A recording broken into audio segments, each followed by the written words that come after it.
История появления горного хребта Улахан-Сис показана с помощью компьютерной графики в проекте IT-школы Алексея Ларионова. Улахан-Сис – это большой станцевый массив протяженностью более 3 километров и высотой до 30 метров, расположенный на границе Абыйского и Алайховского улусов.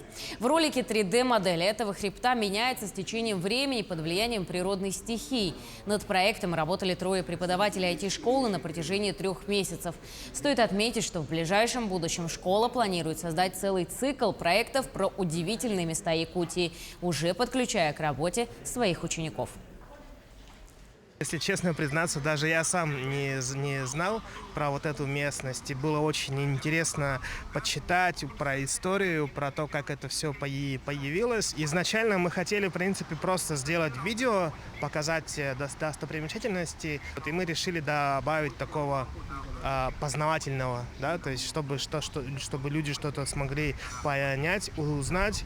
И мы прямо с ребятами сидели, думали, что такого можно добавить, чтобы стало интересно. Можно же сделать так, чтобы показать, как это выглядело не просто там 100 лет назад, да, а прямо вот доисторические времена, в самом начале времен, как это выглядело, как это появилось.